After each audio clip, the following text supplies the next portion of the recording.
In this video, we are going to discuss a new chapter which is colonization.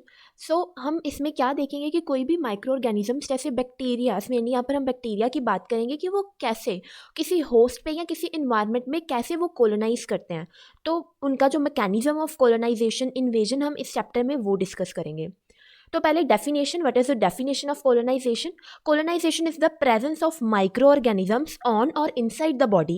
The organism grow and multiply, but there is no interaction between host and organism. Colonization का क्या मतलब होता है? Colonization मतलब कि bacteria present है इधर हमारी बॉडी के ऊपर या अंदर, मतलब कॉलोनाइज कर गया. हम कहते हैं ना, ब्रिटिशर्स ने इंडिया कॉलोनाइज किया था कि वो यहाँ पर प्रेजेंट थे, राइट? तो प्रेजेंस ऑफ बैक्टीरिया इधर ऑन और inside the body of host, उसको हम कहते हैं कॉलोनाइजेशन. ठीक है. अब जहाँ पर भी वो है वहाँ पर वो क्या करेंगे? मल्टीप्लाई करेंगे, ग्रो करेंगे, पर कोई इंटरेक्शन नहीं होगी अभी उनकी होस्ट एंड ऑर्गेनिज्म के बीच में. कोई अभी इंटरेक्शन नहीं हो रही, वो हम बाद में देखेंगे. उसको इन्फेक्शन कहते हैं. अभी बस वो वहाँ पर आके रिसाइड किए हुए हैं, वहाँ पर बस बैठे हुए हैं. ठीक है. इसको कहते हैं कॉलोनाइजेशन. दोबारा बोल रही हूँ, presence of micro organisms on और inside the body of host, इसको कहते हैं कॉलोनाइजेशन. नेक्स्ट टॉपिक करते हैं which is specific adherence of bacteria to cells and tissue surface. अब जो बैक्टीरियाज होते हैं ना, वो ऐसे ही नहीं किसी होस्ट में चले जाते. उनको एक स्पेसिफिक होस्ट, एक स्पेसिफिक सेल या एक स्पेसिफिक टिश्यू रिक्वायर्ड होता है जहाँ पर वो जाके कॉलोनाइज करेंगे या एडहेयर करेंगे. तो इस टॉपिक के अंदर हम सबसे पहले जो टॉपिक पढ़ेंगे दैट इज टिश्यू ट्रॉपिज्म. इसका क्या मतलब है? It refers to the preference of a micro organism to infect specific tissue और organ within a host. हम टॉपिक क्या कर रहे हैं? Specific adherence. उसके अंदर हम पढ़ रहे हैं टिश्यू ट्रॉपिज्म. इसका क्या मतलब है? टिश्यू ट्रॉपिज्म का मतलब है कि वो ऑर्गेनिज्म कौन सा जो सरफेस है प्रेफर कर रहा है ताकि वो वहाँ पर कॉलोनाइज हो सके. तो हर एक ऑर्गेनिज्म की, हर एक बैक्टीरियल स्पीशी की डिफरेंट टिश्यू ट्रॉपिज्म होता है. उनकी डिफरेंट डिफरेंट प्रेफरेंस होती है. इसकी एग्जांपल, ये बहुत इंपॉर्टेंट है, स्टेफाइलोकोकस म्यूटेंस, जो कि डेंटल प्लेग कॉज करता है. मतलब ये सिर्फ टीथ पे कॉलोनाइज होता है. स्टेफाइलोकोकस सैलिवेरियस, जो कि एपिथेलियल सेल्स ऑफ टंग पे कॉलोनाइज करता है. एंड दूसरी एग्जांपल है कॉर्निबैक्टीरियम डिफ्थेरिये, जो कि थ्रोट कॉलोनाइज करता है. तो इनकी एक प्रेफरेंस होती है कि मैंने दांत को कॉलोनाइज करना है, मैंने टंग को कॉलोनाइज करना है, या मैंने थ्रोट को कॉलोनाइज करना है. तो पहला टॉपिक हमने क्या किया? टिश्यू ट्रॉपिज्म, मतलब preference of a micro organism. ये देखो, ये दांत को कर रहा है एस या स्टेफाइलोकोकस म्यूटेंस. फिर ये थ्रोट वाला था डिफ्थेरिये विच इज कॉर्निबैक्टीरियम डिफ्थेरिये, और ये स्टेफाइलोकोकस सैलिवेरियस. टिश्यू ट्रॉपिज्म के बाद हम नेक्स्ट टॉपिक पढ़ेंगे विच इज उसी के ही अंडर है specific species specificity. Many means bacteria infect only certain species of the animals.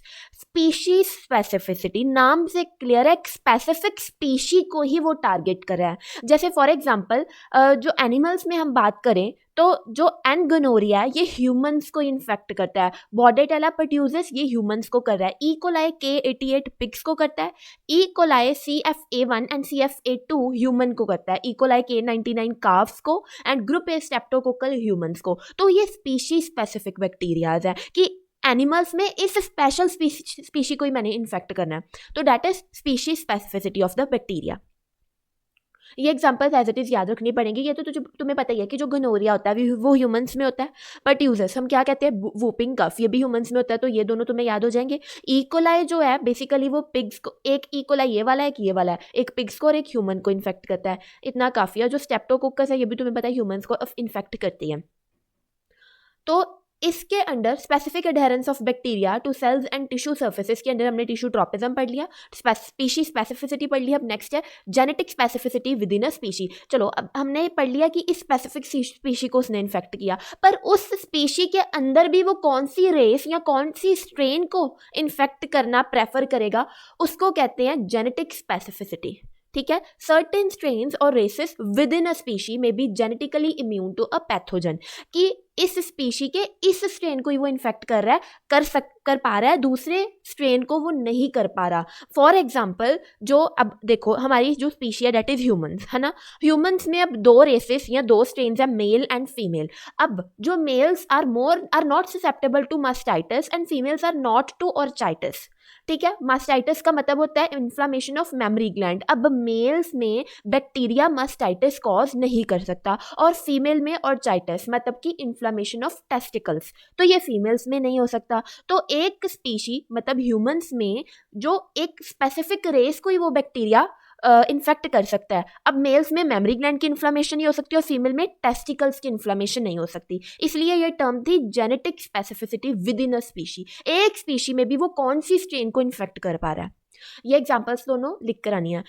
A percentage women are not susceptible to UTI caused by E. coli। ये भी ठीक है कि कुछ मतलब जो उन्होंने कहा कि काफ़ी परसेंटेज ऑफ वुमेन जो है वो UTI by E. coli they are not susceptible to it, मतलब कि वो जो बैक्टीरिया है E. coli वो उनको इन्फेक्ट कर ही नहीं पा रहा क्योंकि उसको एक स्पेसिफिक स्ट्रेन चाहिए जिसको वो इन्फेक्ट करेगा। ठीक है, अब हम नेक्स्ट टॉपिक पढ़ते हैं which is mechanism of adherence to cell और टिश्यू सरफेस बाय पैथोजन। अब पैथोजन हमारे बॉडी को या किसी होस्ट के अंदर जाके वहाँ पर कोलोनाइजेशन कर रहा है, वहाँ पर ही रिसाइड कर रहा है, तो वो कहीं अडेयर करके बैठा होगा ना, वो हमारे सेल्स या टिश्यूज के साथ अडेयर कर जाता है। पर अब वो अडेरेंस होती दो तरीके की है, non specific adherence and specific adherence, कि वो किस तरह से हमारे टिश्यूज के साथ चिपक रहा है, अडेयर कर रहा है। तो पहला पढ़ते हैं नॉन स्पेसिफिक अडेरेंस। इसकी डेफिनेशन क्या है? This occurs when a pathogen attaches to host cells और surface to general physicochemical forces rather than specific molecular interaction. Non specific adherence का क्या मतलब है कि जो बैक्टीरिया है वो जो होस्ट के सेल्स और टिश्यूज के साथ नॉर्मली जो जनरल कुछ फिजिको केमिकल फोर्सेस होती है जैसे Van der Waals force, electrostatic force, hydrophobic interactions, इनके थ्रू अडेयर कर रहा है। कोई प्रॉपर वहाँ पर की लॉक लिंकेजेस नहीं बन रहे। ठीक है, स्पेसिफिक मॉलिक्यूलर इंटरेक्शंस नहीं वहाँ पर हो रही है, जो नॉर्मल जनरल फोर्सेस चलती रहती है हमारी बॉडी में उनके थ्रू वो वहाँ पर अडेयर कर रहा है, उसको कहते हैं non specific adherence. Hydrophobic interaction के थ्रू, इलेक्ट्रोस्टैटिक फोर्सेस के थ्रू, बायोफिल्म फॉर्मेशन, ये चीज़ों के साथ वो अटैच हो रहा है हमारे सेल्स या टिश्यूज पे। Often serves as a initial step before specific adherence take place. Specific adherence से पहले नॉन स्पेसिफिक अडेरेंस होती है। And it is a reversible attachment. ये सिंपल, ये कितनी वीक फोर्सेस होती हैं, तो ये रिवर्सिबल अटैचमेंट है कि वो दोबारा से निकल सकता है वहाँ से। एक बार ही चिपक गया पर जरूरी नहीं वो वहाँ चिपका ही रहेगा, वो निकल सकता है। So it is a reversible attachment and non specific adherence is known as docking. इतना समझ आ गया? मैं ये दोबारा से रिवाइज कराऊंगी, पहले स्पेसिफिक अडेरेंस पढ़ लेते हैं। स्पेसिफिक अडेरेंस में क्या होगा? परमानेंट लॉक एंड की बॉन्ड्स बन जाएगी उनके बीच में। वहाँ थी वीक फोर्सेस के साथ वो चिपका हुआ था, पर यहाँ पर लॉक एंड की बॉन्ड्स बन जाते हैं प्रॉपर। ये परमानेंट अटैचमेंट होती है किसके बीच में? बैक्टीरिया एंड होस्ट के सेल्स और टिश्यूज के बीच में। उसको डॉकिंग कहते थे, इसको एंकरिंग कहते हैं। मैकेनिज्म क्या है? Adhesins situated on the capsule, cell wall और fimbriae, they attach to the host cell membrane and form a covalent bond. ठीक है, जो बैक्टीरिया जिसने हमारे सेल्स के साथ चिपकना है उसके कैप्सूल के ऊपर, फिम्ब्रे के ऊपर या फिम्ब्रे के ऊपर छोटे छोटे एक स्ट्रक्चर्स प्रेजेंट होते हैं जिनको हम कहते हैं अडहेसेंस, जिनके थ्रू वो होस्ट की सेल के साथ चिपक जाता है और कोवलेंट बॉन्ड फॉर्म करता है। ये देखो, ये बैक्टीरिया के पास अडहेसेंस प्रेजेंट है। ये क्या है? अडहेसेंस। ये जो होस्ट की सेल की मेम्ब्रेन है, तो ये अडहेसेंस इनके साथ कोवलेंट बॉन्ड फॉर्म कर रहे हैं। तो स्पेसिफिक अडेरेंस भी समझ आ गई। अब एक बार इसमें रिवाइज कर लेते हैं। तो nature of interaction specific adherence के बीच में क्या था? हाईली सिलेक्टिव था। इसमें जो था जनरल फिजिको केमिकल फोर्सेस के थ्रू ही हो रहा था। इसमें अडहेसेंस काम कर रहे थे, ये जो हमने फिगर में देखा, और इसमें जो हाइड्रोफोबिक, इलेक्ट्रोस्टैटिक या वेंडरवॉल फोर्सेस वर्क कर रहे थे। इसमें जो पैथोजन होस्ट स्पेसिफिसिटी हाई है कि उसको पता है मैंने यहाँ जाके चिपकना है, यहाँ पर लो है कि वो कहीं वो फोर्सेस ही तो है नॉर्मल, कभी किसी के साथ चिपक रहा है, कभी किसी के साथ और कभी किसी के साथ। तो यहाँ पर जो पैथोजन होस्ट स्पेसिफिसिटी है वो थोड़ी कम है। एक बार रिवाइज कर लेते हैं। अब मेरी बात ध्यान से सुनना। नॉन स्पेसिफिक अडेरेंस में क्या होगा कि यहाँ पर जो वीक फोर्सेस जैसे Van der Waals force, electrostatic force, hydrophobic force, इनके थ्रू बैक्टीरिया होस्ट के सेल या टिश्यूज के साथ अटैच हो जाता है।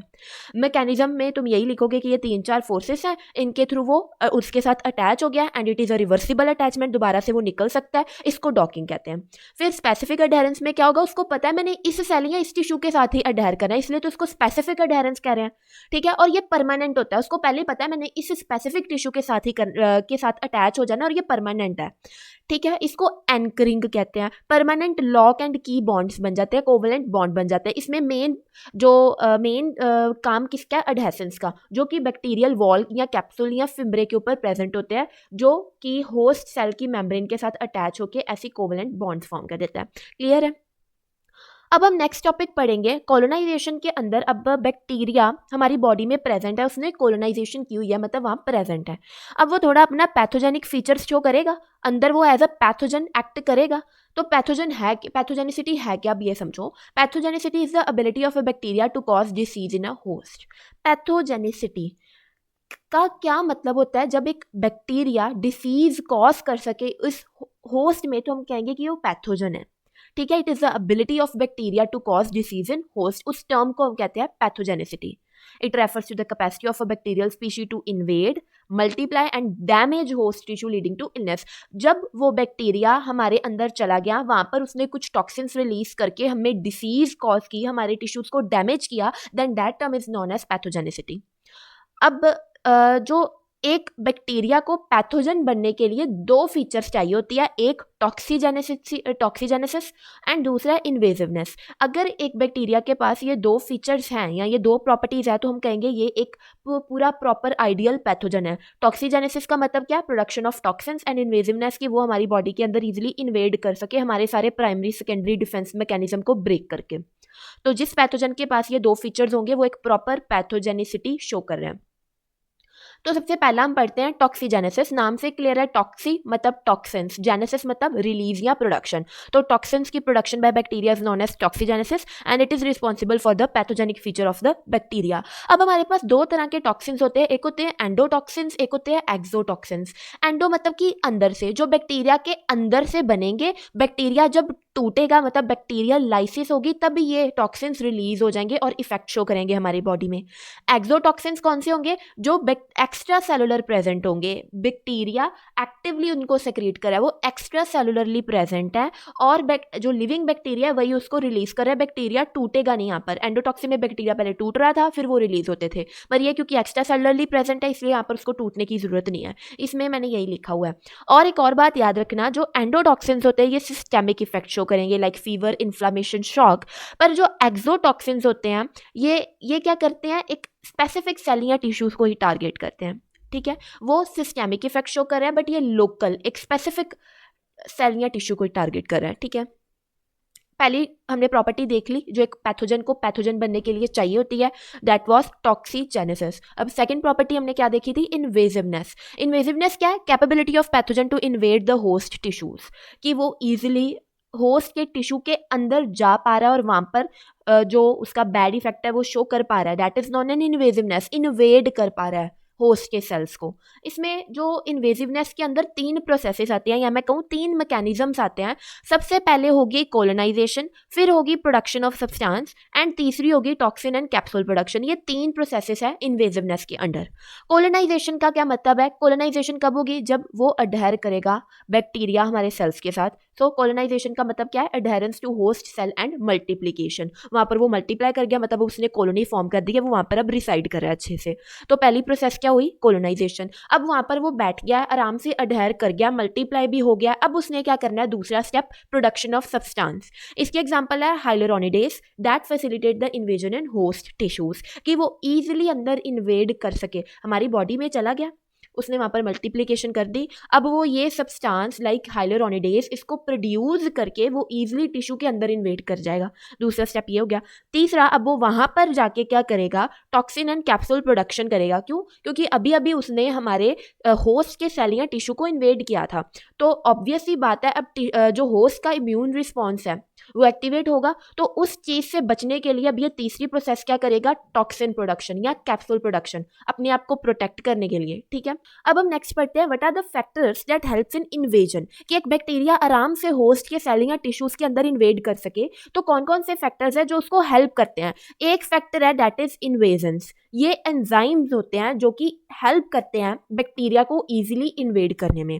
Pathogens invade the host by releasing extracellular substance which is known as invasins. These are the enzymes that act locally to damage the host cell. Host, ये जो invasions है ये एक तरह के प्रोटीन्स या एंजाइम्स होते हैं जो होस्ट के सेल्स को डैमेज करके या उसके प्राइमरी या सेकेंडरी जो डिफेंस मैकेनिज्म्स थे उनको डिस्ट्रॉय करके ये इन्वेड करता है। तो फैक्टर कौन सा है जो इन्वेजन में हेल्प करता है, दो आर इन्वेजन्स। इन्वेजन्स क्या है, एक प्रोटीन या एंजाइम्स है which are produced by the pathogen extracellularly. आगे समझ। अब हम लास्ट टॉपिक करते हैं विच इज स्प्रेडिंग फैक्टर्स, कि कौन से फैक्टर्स हैं जो बैक्टीरिया को बॉडी के अंदर स्प्रेड होने में मदद कर रहे हैं। Act by affecting the physical properties of tissue matrices and intercellular spaces, इनके थ्रू, इन दोनों चीज़ों को अफेक्ट करके जो बैक्टीरियाज है वो स्प्रेड होते हैं। किन दो चीज़ों को अफेक्ट करके? टिश्यूज की फिजिकल प्रॉपर्टीज को एंड इंटरसेलुलर स्पेसेस को अफेक्ट करके ये जो बैक्टीरियाज या पैथोजेंस हैं ये स्प्रेड होते हैं। ये टेबल बस याद करना है। इस टेबल में भी जो मैंने रेड हाईलाइट किया बस वो अगर ये तो एटलीस्ट लर्न कर ही लेना, क्योंकि इनमें जो ये थोड़े याद करने इजी हैं। तो सबसे पहला स्प्रेडिंग फैक्टर है जो हमने अभी देखा, हाइलुरोनिडेज। मैंने बताया था ना, हाइलुरोनिडेज के थ्रू वो ईजिली जो टिश्यू को थोड़ा बहुत डैमेज करके अंदर इन्वेड कर रहा था। तो पहला स्प्रेडिंग फैक्टर हाइलुरोनिडेज ही है। कौन से बैक्टीरिया जो हाइलुरोनिडेज प्रोड्यूस करते हैं? Streptococci, staphylococci and clostridia. ये 3 बैक्टीरिया हाइलुरोनिडेज प्रोड्यूस करते हैं। और ये हाइलुरोनिडेज कैसे हेल्प कर रहा है बैक्टीरिया को स्प्रेड होने में? Bye attacking the interstitial substance. Interstitial substance कौन सा होता है? जो 2 टिश्यू के बीच में सीमेंट लाइक सब्सटेंस होता है ना, उसको अटैक करके फिर ये जो स्प्रेडिंग फैक्टर है ये हेल्प करेगा बैक्टीरिया को अच्छे से स्प्रेड होने में इनसाइड आवर बॉडी। तो पहला कौन सा है? हाइलुरोनिडेज। इनमें ये हम तीनों पढ़ते ही रहते हैं, स्ट्रेप्टोकोकाई, स्टेफाइलोकोकाई, क्लोस्ट्रीडिया। ये वाले बैक्टीरिया इसको प्रोड्यूस करते हैं। और ये फैक्टर एक्ट कैसे करता है? Bye attacking the interstitial substance. फिर जब वो इंटरस्टिशियल सब्सटेंस को तोड़ देगा जो बैक्टीरिया स्प्रेड हो जाएगा। सेकंड है कोलेजिनेस। तो इसका बैक्टीरिया कौन सा है जो कोलेजिनेस प्रोड्यूस करता है? सी से कोलेजिनेस, सी से दोनों बैक्टीरिया, क्लोस्ट्रीडियम हिस्टोलिटिकम एंड क्लोस्ट्रीडियम परफिंजेंस। और ये एक्ट कैसे करता है? वो भी सी से या by break down of collagen in the muscles, उसको ब्रेक डाउन करके। तो पहला हमने हाइलुरोनिडेज पढ़ा, सेकंड हम कोलेजिनेस पढ़ रहे हैं। इसका बैक्टीरिया भी सी से है, सी से कोलेजिनेस, सी से क्लोस्ट्रीडियम हिस्टोलिटिकम, सी से क्लोस्ट्रीडियम परफिंजेंस। और कोलेजन नाम से क्लियर है, कोलेजिनेस मतलब कि कोलेजन का ब्रेक डाउन होके ये उसको स्प्रेड होने में हेल्प कर रहा है। फिर ये पहले रेड वाले पढ़ लेते हैं क्योंकि ये इजी है याद करने। फिर नेक्स्ट स्प्रेडिंग फैक्टर्स आते हैं स्ट्रेप्टोकाइनेस एंड स्टेफाइलोकाइनेस। नाम से क्लियर है कौन से बैक्टीरिया को प्रोड्यूस करेंगे? स्ट्रेप्टोकाइनेस को स्ट्रेप्टोकोकस प्रोड्यूस करेगा, स्टेफाइलोकाइनेस को स्टेफाइलोकोकस प्रोड्यूस करेगा। अब ये कैसे हेल्प करते हैं बैक्टीरिया को स्प्रेड होने में? By converting the inactive plasminogen to plasmin and thereby preventing blood clotting. अब ये दोनों जब रिलीज किए इन बैक्टीरियाज ने, जब ये फैक्टर रिलीज किया तो ये फैक्टर्स क्या करेंगे? प्लाज्मिनोजन को प्लाज्मिन में कन्वर्ट कर देंगे, जिसके कारण ब्लड क्लॉटिंग नहीं होगी। जब ब्लड क्लॉटिंग नहीं हुई फिर से बैक्टीरिया इजीली स्प्रेड हो गए थे। इस तरह से इन स्प्रेडिंग फैक्टर ने बैक्टीरिया को स्प्रेड होने में हेल्प किया। नेक्स्ट आती है स्ट्रेप्टोलाइसिन। ये भी नाम से क्लियर है, स्ट्रेप्टोलाइसिन स्ट्रेप्टोकोकाई बैक्टीरिया प्रोड्यूस कर रहा है। और ये हेल्प कैसे कर रहा है? अब ये देखो, स्ट्रेप्टोलाइसिन लाइसिस करके, लाइस फैगोसाइट्स एंड देयर ग्रेन्यूल्स। हमारी बॉडी में जो बैक्टीरिया को फैगोसाइटाइज करने के लिए फैगोसाइट्स प्रेजेंट है ना, उनको ये तोड़ देगा। तो अब उनको फैगोसाइटाइज या इनगल्फ करने के लिए कोई बचा ही नहीं है हमारी बॉडी में, तो ये स्प्रेड नहीं हो जाएंगे, अब ये आराम से स्प्रेड हो सकते हैं। तो ये कैसे इस फैक्टर ने कैसे एक्ट किया? By lysing the phagocytes and their granules in our body. फिर ये अच्छे से स्प्रेड होगा, अब इसको रोकने वाला कोई है ही नहीं। तो स्ट्रेप्टोलाइसिन प्रोड्यूस कौन करता है? स्ट्रेप्टोकोकाई। और ये स्ट्रेप्टोलाइसिन एक्ट कैसे करता है? By lysing the phagocytes and their granules. फिर ये याद रख लो हीमोलाइसेंस। ये जैसे हाइलुरोनिडेज था ना, सब कुछ सेम ही है इसका हीमोलाइसिन का। एच से हाइलुरोनिडेज और एच से हीमोलाइसिन है। बैक्टीरिया सेम है, स्ट्रेप्टोकोकाई, स्टेफाइलोकोकाई एंड क्लोस्ट्रीडिया देखो सेम है। और ये हीमो मतलब आरबीसी है ना, तो ये हीमोलाइसिन, लाइसिस ऑफ आरबीसी। तो आरबीसीज और अदर सेल्स को तोड़ के ये बैक्टीरिया को स्प्रेड करने में हेल्प कर रहा है। ये तो रेड वाले याद करने बड़े ईजी थे, ये तो याद करने ही करने हैं अगर क्वेश्चन आया ऑन द स्प्रेडिंग फैक्टर्स। और इसके अलावा अगर ये याद होते हैं ब्लैक वन जो रिमेनिंग है तो ये कर लेना। ठीक है, तो ये चैप्टर खत्म हो गया।